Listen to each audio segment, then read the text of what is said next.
Is it true that the top 1% pays 45% of federal income taxes? Yeah, it's absolutely true. But if you are starting to get even an ounce of sympathy for the top 1%, you need to stop right there in your tracks.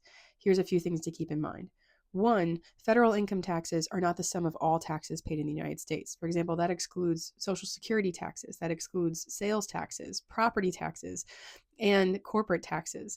The progressive federal income tax is the only one that is explicitly designed to tax you more the more income you have. So, yes, of federal income taxes paid, the top 1% pays 45%, but they're not shouldering 45% of the burden in America.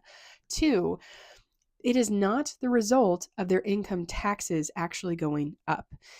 Since 2001, the federal government has passed four tax cuts in 2001, 2003, 2012, and 2017, totaling over $7.1 trillion. And over that time period, every income group in America has seen their effective tax rate fall.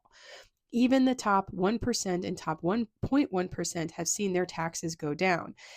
In fact, the top 0.1% saw the largest decline in tax rates of any other group of Americans. These tax cuts flowed to the top. So if their tax bill is falling, how are they paying so much in taxes? It's because they're earning so much more money. In 2001, the top 1.1% paid a third of all federal income taxes. It has jumped up to 45% even as Congress is actively lowering their tax rates because their income is skyrocketing. It is now to the point that the top 1% earns $1 in $4 in the United States that are subject to taxable income. So of all the adjustable gross income in the United States, a fourth of it goes to the top 1%. That's why they pay so much in taxes. And in fact, the top 0.1%, which is 154,000 households, the top 0.1% earns more money than the bottom 77 million, which is the bottom half. So if you hear Republicans kind of bandy around this talking point that the tax burden is so unequal or that the top 1% pays too much in taxes, you need to clap right back that they earn that much in income. If you're worried about their tax bill, you need to ask your member of Congress, what are you doing about the earnings of the bottom 77 million households? And why is it that those 77 million households aren't doing as well as the top 154,000? Here's some things I will remind you of as I leave you with this statistic. One, I have a newsletter, Kedits. You can go to kedits.com, where in my latest newsletter, I give all the data for this and explain what's behind it so you can see all this in chart and figure form. That's one.